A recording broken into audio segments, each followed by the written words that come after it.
Okay, first order of business. Please give us a cheer if you can hear us. We really want to make sure our audio is working. Woo, someone can hear us. That's me. So can you guys hear us?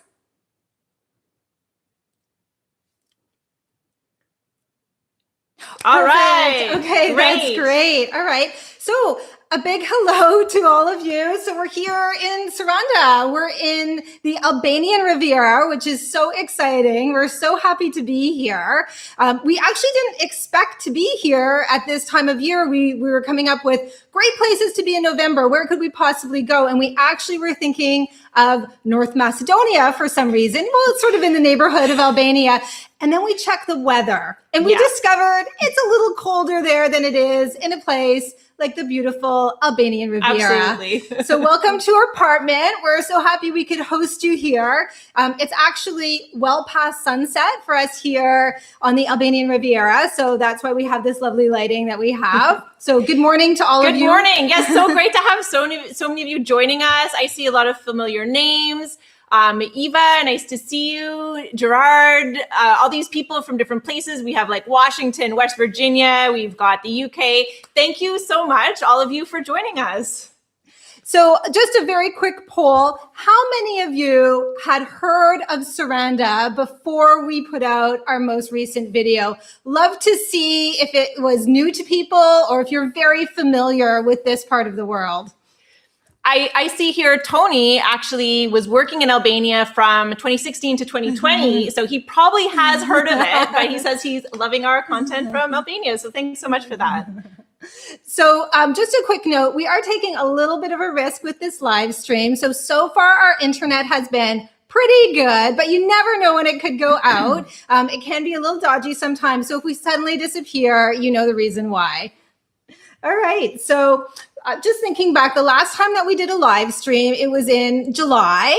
And back then we were just so excited to be heading back out on our travels. We've been in Toronto, Canada for 6 months, and we were finally getting back on the road. And our first stop was, of course, Serbia. And we were so excited to be in the city of Belgrade. We had no idea what to expect from it. Turned out to be a very lovely, sophisticated city. Absolutely. We loved the dining out. The patios were amazing. The buildings were lovely. And then from there, we headed off to Novi Sad, where we were for another month. And that one was such a surprise too, because it's this tiny place we had never heard of course, until we got to Serbia. And it turned out to be a lovely city, but even better, it was just like a gateway to the whole region, to the beautiful park of Fruška Gora. So of course we had lovely hiking, amazing rustic meals. So all of that was great. And then we came to Albania. Yes, I honestly feel like we could have stayed in Novi Sad longer. Like there is a lot to do in that region. You can even drive into Hungary, explore further. But we had a hike that we were really keen to head off and do. It was actually what brought us to the whole region again this time around.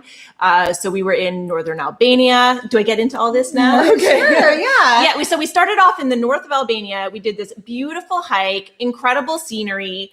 It was very strenuous, to say the least. If any of you caught our videos, you'll see it wasn't exactly the easiest time, but we learned a lot. And then we continued on through the rest of Albania. We spent some time in Tirana, of course. Yep. And then we made our way down to central Albania. Yes. And we had, I don't know if any of you caught our video of the wonderful farm to table experience at a beautiful little place in central Albania. But actually that farm, we stayed there for almost a whole week. So we were pretty spoiled. And very well fed. Very well fed. And then we made our way down to the coast, and we have been here. So we're actually almost coming to the end of our time here. It's almost been over a month already. And so that's going to be part of the news we share with you guys today. So we're going to be answering your questions, of course. I see a couple of them coming in. And then we're also going to share where we're off to next, because we are very excited about it. Definitely. I'm very excited. All right. So any questions? Well, I do have Alegria del Sol. Excuse me, blanket excuse me for any mispronunciations throughout this, who wants to know about how we invest in syndicated mortgages. So that's a great question. I can maybe just like quickly touch on just it? a little. Yeah, just really a little. We do have a whole video that talks about it. It's something that we have done quite a bit of investing in mortgage linked investments, basically. And syndicated mortgages is one way of doing it. Another way, which I think can be good, is investing in a fund that does this. It really diversifies your risk. So I would say it really depends what country you're in to know what is available. But it is something that I think can be considered as part of your fixed income. And I would, maybe check out the video for like a little bit more detail. And you can ask more questions maybe in there. Yeah, absolutely. Being from Canada, that is an investment opportunity that is very established and available to us there. And we have actually been getting a little bit out of the syndicated mortgages and going more into the mortgage funds. And I think a mortgage fund is actually something that's more accessible to more people. So that's a good one to check out as well. I think so, for sure.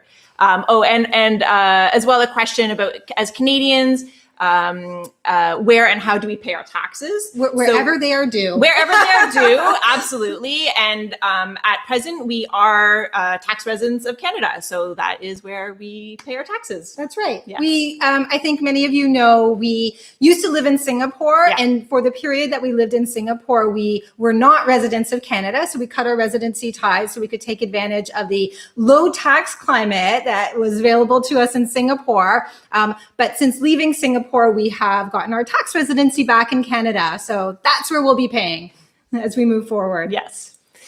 So we were talking about our time in Albania, and I wanted to ask you about what some of your favorite parts of being in Albania have been so far. You know, there have been so many highlights, and I think that's what's been actually so amazing about Albania, that there are so many of these hidden gems. There are so many unexpected things that are really amazing. We weren't expecting to find some of the beautiful historic towns and cities that we've come across, for example. We've got a video coming out about that next week. Yeah. We weren't expecting to find this beautiful coastline here on the Riviera. Yeah. So we've honestly talked about the different places in the world that this coastline compares to. It reminds me of places we've been to in Greece, in Turkey, even a Croatia. little bit in Croatia, certainly, a little bit in Italy. It is a beautiful coastline, and not enough people know about it and are coming here. Yeah. So I think my most favorite thing right now about Albania is the spectacular view we have every single morning when we get up. We have this incredible apartment that overlooks the Ionian Sea.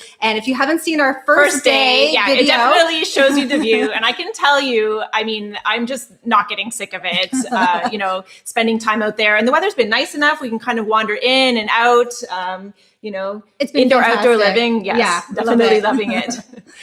So we have one question here from Harihan Mani, excuse the pronunciation, about our daily schedule, what it looks like. Is it a relaxed pace, or are we busy all the time with projects and travel planning? So I will say that we also made a video that we're putting out. We've had this kind of question about, you know, what's our typical day like? So you can kind of see it in video format.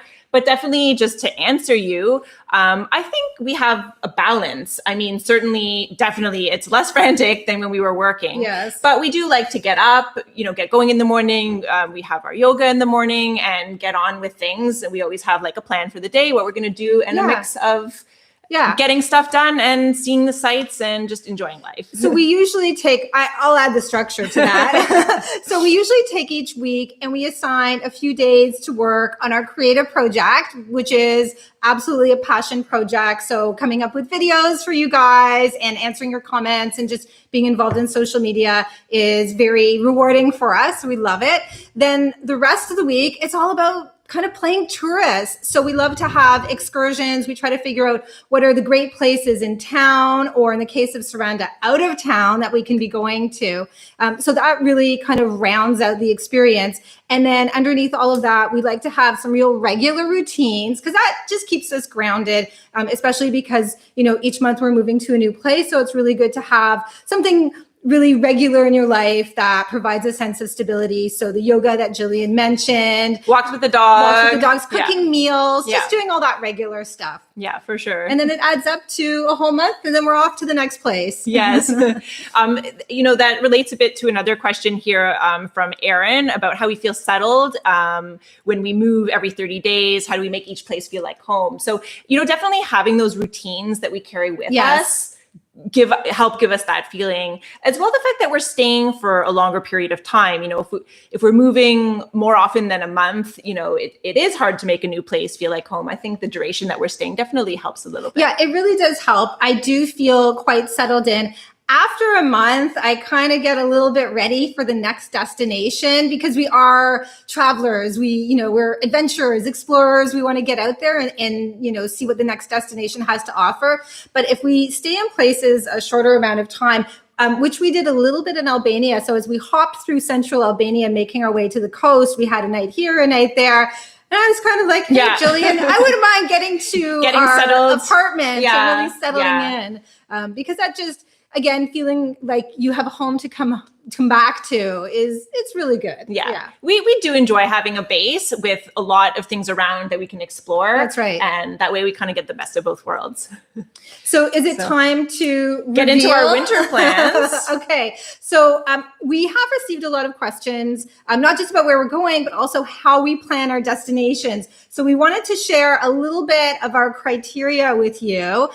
So weather is really critical. And actually, we spend an unbelievable amount of time looking at a website, Holiday Weather. Yes. That's an important one for us. Yes. So we're always comparing and contrasting all our different locations. We'll line up multiple tabs to really figure out which is the place to go. What we were looking for the winter, we wanted to stay in Europe, but we wanted something that's really hard to achieve in Europe, and that is warm, sunny, and dry. So those were the things we were looking for, because of course, Europe can be very rainy in some of the places. So the places that are typically maybe a bit warmer can also be a bit rainy. And then once you're going north, then you've got your snow and your cold. And we definitely didn't want that. We're definitely avoiding that while we can. Yeah. So, some of the options we considered were places that maybe we have been to already in the recent years, like Greece and Italy. Definitely Portugal we were looking at, for sure. But we'll get to where we actually chose. Yes. The second thing that we are always looking at when we're moving between places is like how easy it is to get to. We really don't want more than one connection, I'd say. That's something that we strive for. And coming from Albania, you're going to be connecting no matter where you go. Yes. So that was definitely another factor in consideration. Yeah, we wanted to have a nice, easy flight or 2 flights. Definitely not 3 flights. Weren't looking for that at all. So other criteria, we want to make sure we have a lot to do when we get there. So one of the things with, say, a resort town like the one we're staying in right now, Saranda, so beautiful, but in the off season, it does get very, very quiet. And we've shared this in our upcoming videos, but we'll tell you right now, as we're here, the restaurants are already closing for the season. So there's just, a little bit less liveliness in the town. And we definitely want to even though it's quiet, I know there's you still love it. so much to do. I love it here. There's so much to do. She also enjoys it. Yeah. There's still lots to do. Yes. So over the winter season, I was looking for a place where there are museums, art galleries, restaurants that are actually open. That kind of thing. Yeah. All right. So the final one. Well, the final one, we're always taking into account, or at least looking at, how easy is it on the wallet? It isn't to say that we're always going to be going to low cost destinations, but it is something that we try to look for. I will say where we have selected is not necessarily the easiest on the wallet. I think that criteria kind of fell off the list in this round. Yes. Should I divulge where it is that we're headed to? Go for it. All right. We are headed to Spain. We're going to be going to Valencia first. Yes. We chose it because it's, one of the warmer parts of Spain, certainly quite dry. We've never been there before, so that's exciting to go to Spain. Yeah. Of course, it's a country with amazing culture, amazing food. I probably don't need to explain why we want to go to Spain, but Valencia was our first choice. There's a lot to offer. It is not going to be cheap. It's not going to be cheap. We know that right now. And we're very interested to eventually share with you our cost of living in Spain and see how it measures up to some of these Eastern European countries that we've been to. Okay. Maybe I'll just chime in with a few questions. Please. So we had one question about how we deal with looking at the requirements for different places that we're going. Let me just make sure I paraphrase this correctly. Yeah, when we're traveling country. Yes. And that's something that also factors into our search. Yes. We're always checking ahead of time, what are the rules also if they change when we're booking our Airbnbs. I'll share my pro tip. So this is what I've been doing lately is I go to the IATA website and there's a tool where you fill in all of your own passport information, the country that you're from, where you're transiting to, if there's a country in between, all of the details. And then they will give you the latest up-to-date information that they have about the requirements for each country. But that is only a starting place because after that, I always go and validate with the countries that we're actually going to. So you need to check all the sources. Things can always change. Yes. And so we are still making sure all of our plans can be canceled. So we have agreements with our Airbnb hosts about that. And we're still being very cautious, which sort of relates to a question about how far ahead we plan. Oh, yes. Yes. That's a good so one. This has fluctuated a little bit. Wildly. It's fluctuated wildly. Yeah. When we first headed out, we were planning too far ahead. Yeah. Then we learned we wanted to keep things a little bit closer, like more room to kind of adjust things as we went along the way. Yes. Then we went into COVID time and it became very short, like month to month practically. Exactly. And it still is COVID times, but I'd say at this point, we're planning a little farther ahead because we wanted to have a lot farther ahead. About 4 months ahead. Yeah, because we're also making plans to see family, which relates to a little bit to one of the questions was asked about, if it's difficult being away from loved ones and how we, let me see the question. Anyway, about, how do we feel lonely and unconnected with loved ones? Well, certainly we keep in touch with them very regularly. Absolutely. Just like this, you guys all know how easy it is these days with technology, but we're also going to be having some family come out to see us. Yeah. So we had to plan ahead to make sure that would be feasible. Yes. Great. Any other questions? There are more questions. I don't know. They're actually coming in. Let's see. Okay. Oop. Do you want to share a question? Share and then another we'll question. Go back to our plans. Okay. Here's. I'm starting to get a little random with the questions because there's a few more than I can handle. So, how we manage Schengen zone restrictions when traveling to Western Europe? That's a great question. That's one we get a lot, actually. And I mean, the very short answer is we're managing them very carefully. I think we're going to be trying to squeeze out the full 90 days. But once we finesse the details, maybe we'll share that with you a little bit. So the basic idea is trying to rotate through countries. And if you're someone who is very keen to stay in Europe, the way we have been, so we really wanted to spend as much time in Europe over the course of this year, as our travel started. So we deliberately spent the summer months in non-Schengen countries. And now as the winter months come up, we're all ready. We've got our full 90 days ready to go that we can spend them in the Schengen countries. Yes. And then the game continues as we find other places to go to. So it isn't easy and you do need to plan ahead. And again, there are online calculators to help a little bit.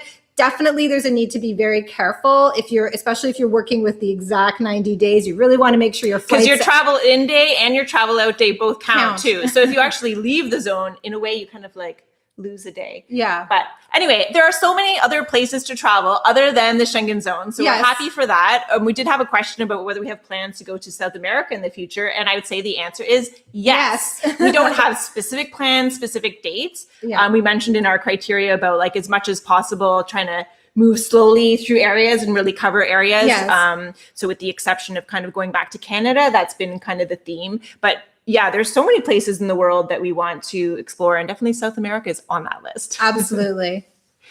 Someone asking about our pooches. They have been absolutely sweet. You might see just the corner of Jasper over here. Yeah, here he is.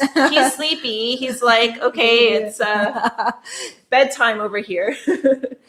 So there's a broad question about how can you talk about your dogs and how that affects your travel? It affects our travel pretty significantly, I would say, because of the dogs, we really had to make a commitment to the slow travel. So the month-to-month idea is is really one so that it gives us a little bit of stability and routine, but it's really essential for them. And we also make decisions a little bit on where we go and time of year because of the dogs. So specifically because we love dining out, but we want to be able to bring our dogs along so we don't just abandon them in an Airbnb. No, we don't leave them alone because they just wouldn't be settled enough to be comfortable with that. Yeah, that's right. Yeah. Actually, there is another dog-related question, someone who wants to take their puppy on a flight. And Maureen is nervous that he will whine or bark. Do we have any of these issues? All the time. We do have these issues. I think generally our experience is like, they can be a little bit, just getting unsettled until the flight takes off. And then generally they do settle down. One little thing that we do, they're supposed to stay zipped in. We'll kind of slip a hand in, Absolutely. give a little pet. That really seems to help, just let your puppy know that you're right there with him or her. And I think that will help. Yeah. Definitely avoid treats, because treats means you'll have to give them water, and water means they're going to have to go to the washroom. So yes, just unfortunately, a little tip on that. Yeah. So a little bit more on our travel plans. So we talked about locking down December. Very excited about that. Since we are in Spain, we thought, let's make the most of it. So instead of hopping on a plane to go somewhere else, we are hopping on a train and we are going to Sevilla. So we're very excited. Another very culturally rich destination. We love the idea of staying in one country. So we've really, when we started our travels, we thought we would country hop like every month we'd be in a new country, and that would be traveling way too fast. So now we're trying for destinations. So Albania, I think, is a really great example. Serbia is another great example where we've taken our time in a couple places within the country. And I really feel like we've gotten a lot out of that. Yeah, absolutely. I feel that when you land in a country, there's a bit of a learning curve. Mm-hmm. And then once you learn how to navigate your way through, for Gillian, because she does all of our grocery shopping, once she learns what all the good grocery stores are, then you can carry that on to the next city in the country, for example. Yeah. All right. Yes.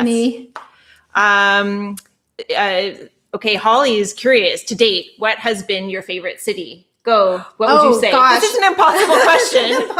There have been so many cities that have been great for different reasons. Yeah. I would say, it's so tough. I mean, I almost want to go with sort of like the city that surprised us or that we didn't expect. We've mentioned Belgrade fit that one already. Yes. But overall in our travels, and I think the only place we've gone back to twice would be Istanbul. Oh, yes. Istanbul it has a lot to offer. Turkey in general, I mean, a fantastic place. I think someone was asking about safety in general on our travels. And so, Turkey is one place where sometimes people have said to us, is it okay there?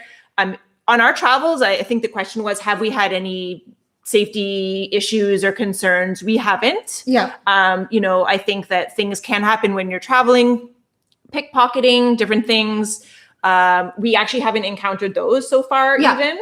Yeah. We have a very conservative lifestyle in that we don't go out really at night. And I think that's when you sort of open yourself up to, going through streets at night or being around bars or clubs or something like that. So, we aren't around the city in the evening. We get the daytime experience. We're very happy with that. Things can happen like we had an experience with friends where someone had their bag next to them and it got taken. So sometimes there's practical things like we both have sling bags. I think that's helpful. Yeah. So, you being mindful. Yeah. To be honest, the most sort of lack of safety that I have felt has been, and I'm so sorry for saying this, driving in Albania. So Gillian's done a very good job. I have to commend her. It has not been easy. I think the thing is you need to be a very confident driver in Albania, which she is. Unfortunately, I am a very nervous passenger. That's it. It's not me, it's her. My driving's been fine. She's been doing a very good job. It's just the roads are sometimes not as well maintained, and also the drivers are very aggressive. So someone was asking in the questions about driving in Albania, and regardless what Stephanie says, I think it's pretty okay here. It's pretty okay. Sometimes the roads are maybe a little more narrow than what people might be used to. But all in all, it's not a bad country. I felt comfortable to rent a car and drive. There are some roads apparently that just turn into like rubble and disappear. So you just have to avoid those, get a little intel before you hit the road, and you should be okay. So we did have a question that came in by email, and it's actually a question that we hear a lot, which is, as a traveler or nomad, how do I make connections with other people? Because I'm traveling around in these new countries. Obviously, you want to meet people along the way. You want to share the experience, but it's really hard to do that, especially when, you know, your friends and your family are all in different places. So our answer to that is always the same, because it's the same struggle that we have, because we want to meet people as we go around to new places. It is important to be very proactive when you are traveling. If you know you're going to be in a certain country, you know, plan ahead, get involved on maybe the expat boards. There are lots of different forums, especially on Facebook, where you can make local connections. Having a social media presence is very important. There's no need to have a YouTube channel or a blog or anything like that. Yeah. But at least, you know, maybe be partially active on Instagram, because it's a great way to reach other people who are also travelers, and they can also see a little bit about you, because that's important too, to have your own profile available. Just so people can get some sense, like, who is this person who's reaching out to me? I think it just helps to create a connection if there's like something beyond just a name. And, you know, I feel like we have sort of like two types of friends that we make. There's those that we'll make, meet in the country that we meet face to face. And then there's people that actually, in some cases we've met up at some point. Other cases we haven't even met, and they're friends that we, keep up with virtually as we travel. And maybe one day we'll meet. Yes. So yeah, I think when you're kind of living this sort of travel nomadic lifestyle, there's got to be room for both those virtual connections and the face-to-face ones. And I think referrals is the big thing too. Yes. Like, once you get to know a few people, then it'll be like, oh, I have a friend in this city, or who's traveling through this area, and you get those kind of connections too after, getting to know a few people. Yeah, exactly. Yeah. Exactly. So maybe a question actually to all of you who are watching, if you have any particular forums that you like to use, certainly for our part, we have used the Choose FI expat forum. We're on the Go With Less Facebook group. So if anyone has any suggestions that they want to share with the rest of the group, I think it's great that we can sort of help build community and make all those connections, because it just makes travel a little bit more rewarding, I think. Yes, definitely. There are questions, and I know I'll miss some, so I do apologize for that. Fred has a question about language translation, whether we use any apps or tools, if there's anything better than Google Translate. I always download the offline translate, and I use it sometimes. I honestly find I end up having to make do with kind of like hand gestures or a mix of few words I've picked up, because sometimes like not everyone's going to be patient enough for sort of translate. So most of the time I'm okay. If there's something I really need to communicate, then I will type it in. Sometimes it helps, sometimes it doesn't. But I will say that like I've never felt like stuck because of language, or that I couldn't make my way. People are trying to help you, and you figure things out.